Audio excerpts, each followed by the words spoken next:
গেল এক বছরে বাংলাদেশের সামরিক শক্তি বৃদ্ধি পেয়েছে ৩ ধাপ। ৪০তম অবস্থান থেকে বর্তমানে ৩৭তম। সামরিক খাত নিয়ে তথ্য সংগ্রহ এবং গবেষণা করে বিশ্বে সুপরিচিত এমন একটি প্রতিষ্ঠান গ্লোবাল ফায়ার পাওয়ার ইন্ডেক্স এমন তথ্য দিয়েছে। এতে বিশ্বে ১৪৫টি দেশের সামরিক শক্তির অবস্থান তুলে ধরা হয়।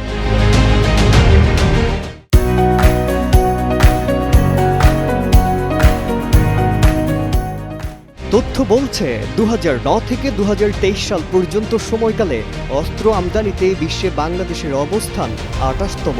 প্রতিবেদন অনুযায়ী বাংলাদেশ বিমান বাহিনী বহরে ২১২টি বিমান আছে, যেখানে যুদ্ধ বিমান রয়েছে ৪৪টি। এর মধ্যে চীনের নির্মিত F-7 যুদ্ধ বিমান আছে ৩৬টি।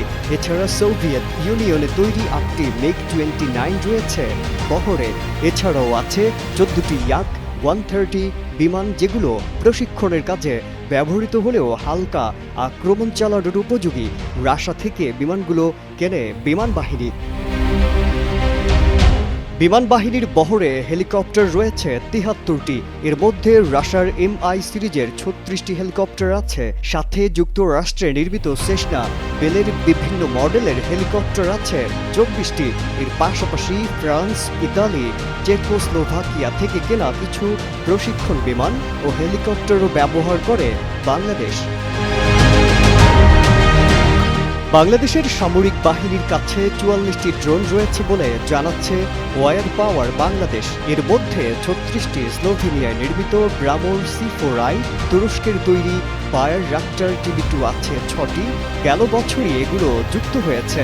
ড্রোনের পাশাপাশি তুরস্ক থেকে কামানের গোলা, রকেট প্রতিরক্ষা ব্যবস্থা, সাঁজোয়া যান, মাইন থেকে সুরক্ষাকারী যান কিনেছে বাংলাদেশ। এদিকে তুরস্কের বাইরাক্টর ছাড়াও ইতালির সিলক্স ফ্যালকো সিরিজের ২টি ড্রোন আছে বাংলাদেশের বহরে। বাংলাদেশের বিমান বাহিনীতে আধুনিক এবং স্নায়ুযুদ্ধের সময়কার উড়োযানের উপস্থিতি আছে বলে জানাচ্ছে সামরিক তথ্য বিষয়ক ওয়েবসাইট ওয়ার পাওয়ার বাংলাদেশ। প্রতিবেদন অনুযায়ী বাংলাদেশ বিমান বাহিনী বহরে ২১২টি বিমান আছে, যেখানে যুদ্ধ বিমান রয়েছে ৪৪টি। বাংলাদেশ নৌবাহিনীর কাছে সাবমেরিন রয়েছে ২টি। সব মিলিয়ে নৌযান রয়েছে ১১৭টি। এর মধ্যে ৭টি ফ্রিগেট বা রণতরী আছে বাংলাদেশের, সাথে আরও আছে ৬টি করভেট যুদ্ধজাহাজ। গ্লোবাল ফায়ার পাওয়ারের তথ্য বলছে বাংলাদেশের সামরিক বাহিনীর কাছে রয়েছে ৩২০টি ট্যাঙ্ক। ওয়ার পাওয়ার বাংলাদেশ থেকে জানা যাচ্ছে এর মধ্যে অন্তত ২৮১টি চীনের তৈরি। সবচেয়ে বেশি আছে টাইপ 59 দুর্জয় ট্যাঙ্ক।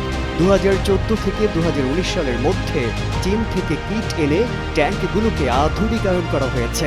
এছাড়া বাংলাদেশের সামরিক বাহিনীর কাছে সব মিলিয়ে ৪৬৪টি কামান রয়েছে বলে জানিয়েছে গ্লোবাল ফায়ার পাওয়ার।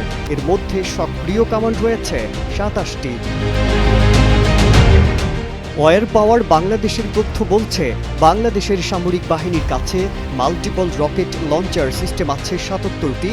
এর মধ্যে চীনের তৈরি ৪৯টি এবং তুরস্কের ২ ধরনের মোট ২৮টি MLRS রয়েছে তাদের ভান্ডারে। মাল্টিপল রকেট লঞ্চার বা মোবাইল রকেট প্রজেক্টর হচ্ছে এমন একটি সক্রিয় সামরিক অস্ত্র যা দিয়ে একসাথে কয়েকটি রকেট বা বোমা নিক্ষেপ করা সম্ভব।